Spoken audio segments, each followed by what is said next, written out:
I can't believe I wrote a 3,500 word video about Miss Kobayashi's Dragon Maid and never even mentioned the presence of lesbians. I won't get too much into my long-standing and deep-seated obsession with Yuri here, as that's a video for another time, but suffice it to say that its presence in this show was more than welcome, and that I really appreciated how forthright the series was about including it. Right in the first episode, Toru explicitly states that she is interested in Kobayashi not just romantically, but sexually. This is just another of the things that I love about manga artist Cool Kyoshinja.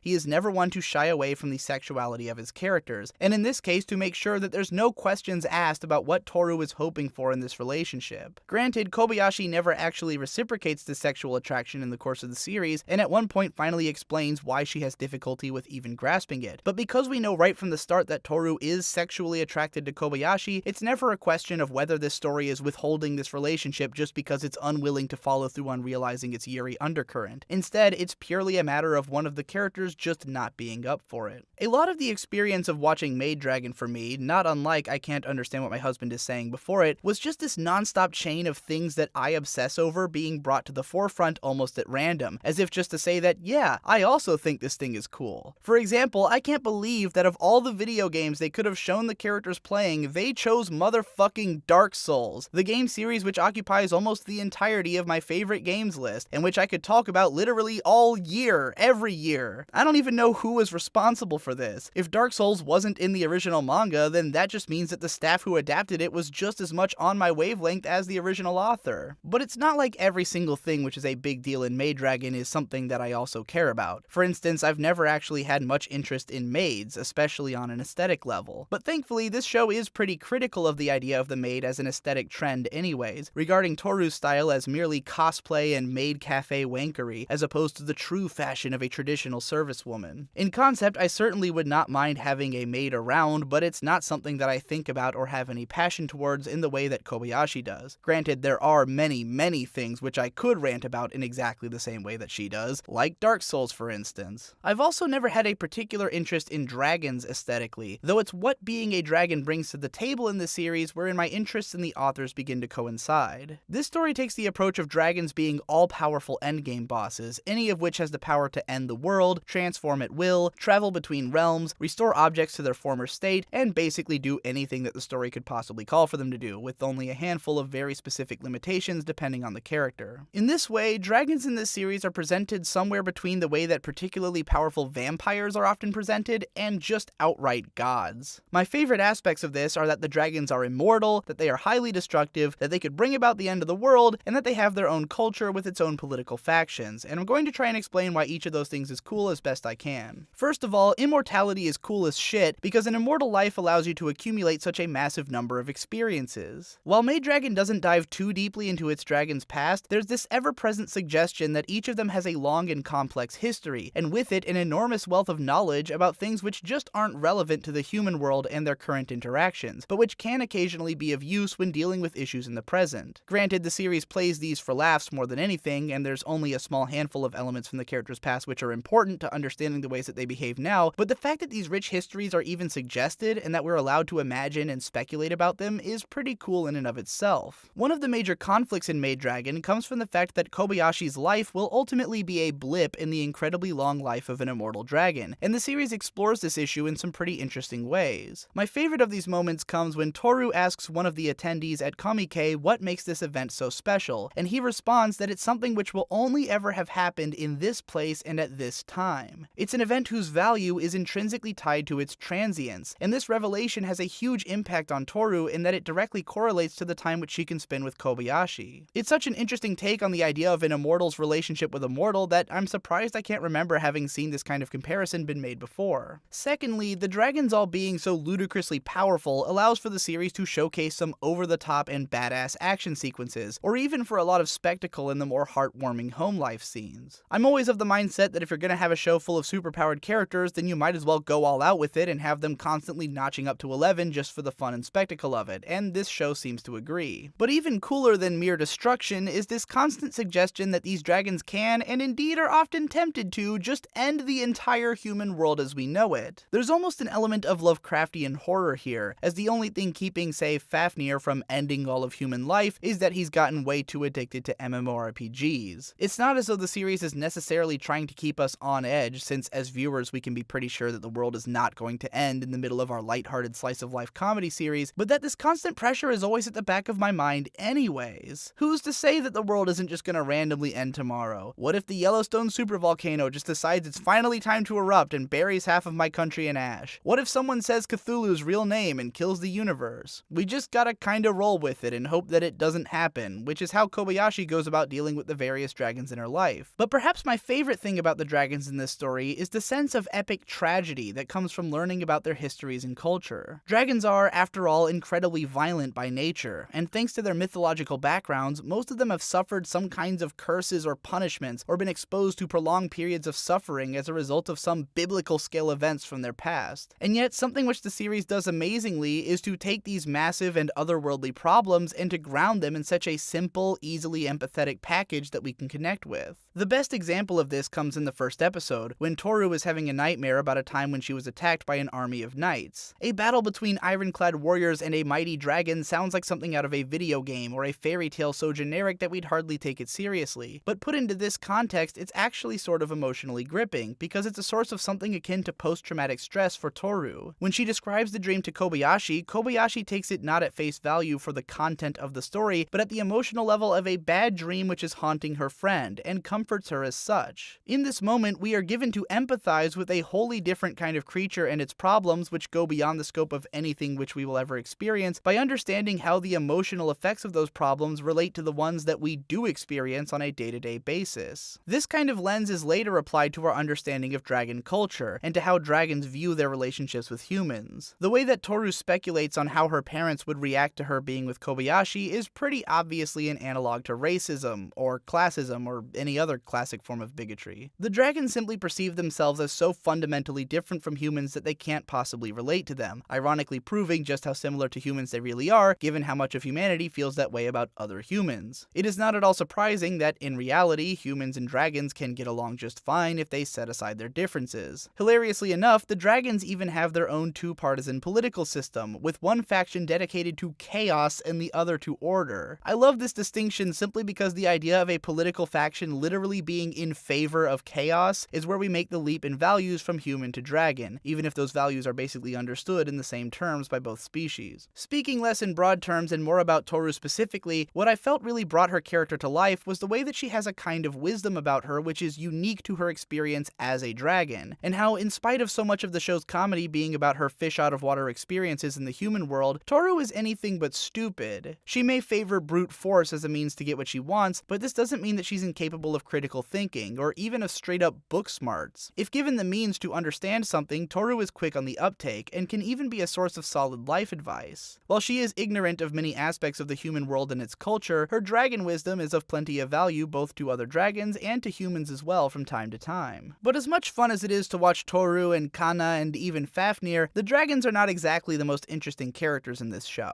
That honor would go to the one whom I dedicated an entire video to earlier, but another guy who shouldn't be slept on is Makoto Takiya, Kobayashi's work buddy and an incredibly good-natured hardcore otaku who ends up letting Fafnir move into his apartment and becomes his best friend so naturally that it's like it had always been that way. Takiya to me represents all of the best aspects of otaku culture, and reminds me of no shortage of experiences that I've had with my fellow otaku in the past. What's great about otaku is that what matters to us more than anything else is our sense of shared passion. Perhaps because we have something that the people in our everyday lives don't understand, we cherish the opportunity to surround ourselves with people who get where we're coming from, and will readily share with them and find reasons to be around them at whatever cost. I think there's something in the way that an otaku like Takiya just isn't particularly interested in, or at least not in a position to entertain, a normal sexual relationship that leaves this aspect of his life open to having a friend with a shared passion there. Like, the idea of moving someone into your house because you want their companionship is not at all strange, but most people would imagine a spouse in this role as opposed to a gaming buddy. Yet that kind of relationship makes just as much sense, because you're still getting to share a passionate activity with someone who's into it. The imagery of Fafnir and Takiya having computers set up in the same room where they play MMOs together is extremely familiar to me. My friends have done setups like this over countless weekends in my house whenever we got addicted to some new game, and my brothers and I would have rooms set up like this for weeks sometimes, where we all moved our computers into the den so that we wouldn't have to use voice chat across the house. I've had an otaku friend put me up for a month at his house in the Philippines, wherein we spent all our time analyzing anime together and bringing over other otaku for Lucky Star drinking parties. I've shared no shortage of hotels with borderline strangers for conventions, and invited other bloggers to stay at my house for conventions near me as well. Obviously, I don't think that this kind of kindness is somehow inherent to otaku or anything. As Fafnir puts it in a later episode, this world is full of hits and misses when it comes to people, and Takia happens to be a hit. But he's a hit in a way that I totally get, and which I feel like I've experienced in my own life.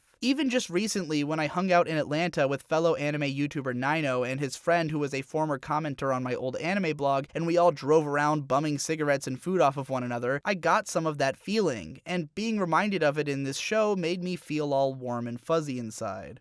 Running out the rest of my notes, I have to at least mention how much I love watching Kana eat all kinds of random objects, not only because it's adorable and hilarious, but because I am very passionate about eating, and anything that focuses on characters eating is always a win in my book. I don't think I have to explain why eating is cool and good, but eating random shit is especially cool and good because it shows that Kana has a truly expanded palate. I also just generally enjoy the way that this show is so willing to roll right into high-minded conversations without making a big deal out of it. These characters are mostly adults with pretty worldly perspectives, and it's not unusual for them to go from everyday life stuff like what's for dinner to analyzing their places in the world or just solving some kind of domestic issue in a clever, grown-up way. And all of these things seem normal happening in the same scene. We don't have to change the music and go into an extended monologue for a character to present a more complex idea. There's a level of faith in one another's intelligence that they'll just get it. And that about covers my notes on the themes and characters in this show, but I still have like 3 pages of just gushing about how amazing the presentation is, so I'm afraid that we'll be breaking that off into a third video. But before I go, here's some food for thought. Does Kana understand that Saikawa is in love with her? And if so, does she like Saikawa back, or is she just taking advantage of Saikawa's crush on her in order to have her around? Let me know what you think in the comments below because I'm undecided, and be sure to share this video to anyone whom you think it would interest. Support me on Patreon if you'd like to help me to make more videos in the future, and check out my other channels for more frequent uploads. Thanks again for watching, and I'll see you in the next one.